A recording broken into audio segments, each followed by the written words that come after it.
Morning. So today I wanted to just make a update video. I haven't been able to make any videos lately because I was out on vacation, visiting family in Argentina.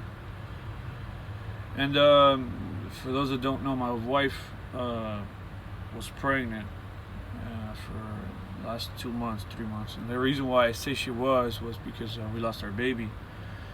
She had a miscarriage, and she wants to make video with us, just with me, to talk about it. But I'm making this video because I'm not going to say I'm not sad. I'm not going to say that it didn't hurt me. You know, it's going to first our first child. You know, and we were both really excited. We had the little clothes and everything planned out. But to be honest, it hurt a lot when I first found out. And then it was tough because she actually went through labor, and you know, obviously the baby was small, but she went through labor, and kind of, it wasn't like full-on labor, but it kind of was. So she had a lot of pain. I had to take her to the emergency. It was a very painful experience. It was heartbreaking, you know, honestly. It really was. And I've kind of chosen not to speak about it, not to talk about it with anybody, not share my feelings with anyone, you know, not even my dad. I think the only one I've shared my feelings with was the Lord. Even with my wife, I've been just not fully explaining myself. I guess just when you want something so bad, you want to be a father, you know, when something like that happens, and it kind of feels like when you're winning a football game, or you're winning a race, and all of a sudden you're winning by a lot, and before you know it, the other person catches up and you lose. It's heartbreaking. It's something that you didn't expect was going to happen. I'm just using metaphors because I don't know how else to put it into context, but it didn't sadden me with my faith, you know, for the Lord.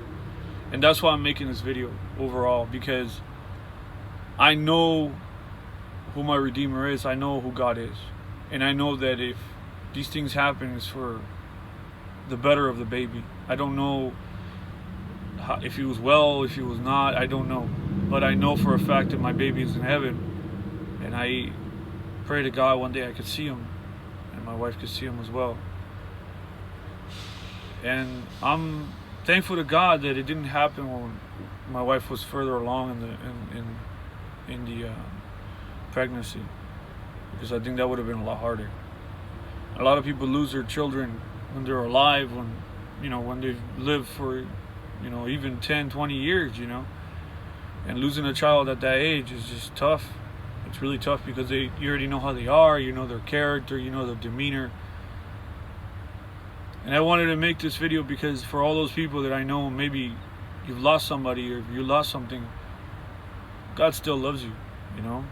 God still is your consoler. He can be there for you and your soul. You just need to pray and plant your feet firmly on the ground, and ask him to change all these bad feelings that you have and all this sadness inside. And I truly believe that God had a better purpose, and God had a good purpose for this. And I hold that to my heart. I love the Lord, and I love my baby. And I know that we're going to have more children, but this was still my first baby.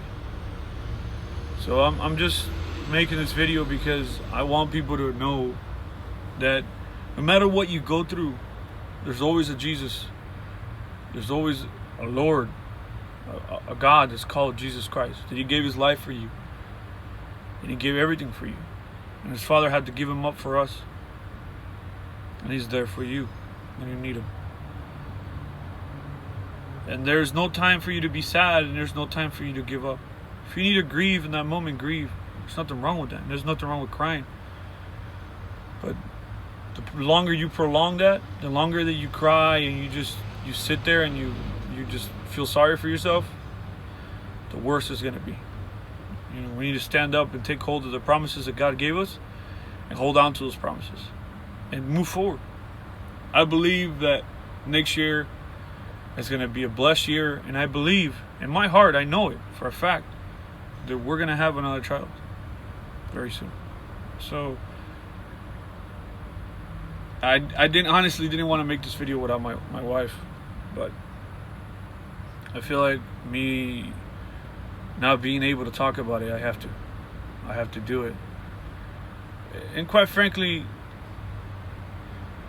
I didn't expect this to happen. I was picturing myself holding my baby and going to the park and doing all those things that Dad loves doing, and I would love to do, that I do sometimes with my niece and my nephew, and whenever we get a chance, or whenever my brother leaves them with us, and I take them to the park, and I take them here and I take them there, and I enjoy it.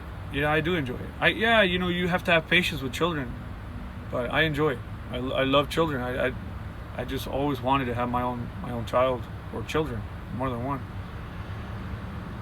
But at this point, like I said, I feel that God has made a decision, and He made the choice. And for me, it's just to move on and be thankful for all the things that God has given me. And they killed Jesus, they crucified Him, they killed Paul, Peter. All the things that people have done back in the day for the Lord, and they died and they gave their life, and we have everything. We live great. We have all this technology. We have all this ability to travel, and people take that for granted. And I used to take that for granted, and I pray to God I don't want to take all those things for granted.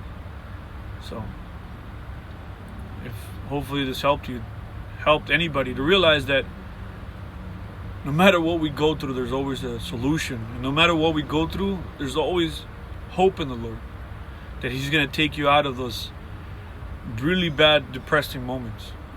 Thank God I didn't go through a depression. And my wife, I can say honestly, I don't think she is either. She was just a little bit sad, of course. But I'm thankful to God that we didn't go through that, because I know people go through that. And if you are in that situation, or if you feel in that situation, lift your hands to the Lord.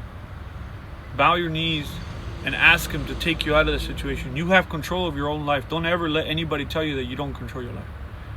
You don't need anybody. You don't need friends. You don't need people next to you. What you need is the Lord. It's good to have friends. It's good to have people to talk to. But you can't rely on them all your life. You need to rely on the Lord. He's your best friend. And that's my best advice to anybody. And I can honestly say that I went through something that was tough. But that's my best advice. My best friend is Jesus Christ. And then it's my wife, of course. God bless you guys. And just remember that no matter what you go through, the Lord would always pull you out. Always.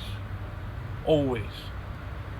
There's never a situation that God can't pull you out. There's a pastor that I value and that I cherish.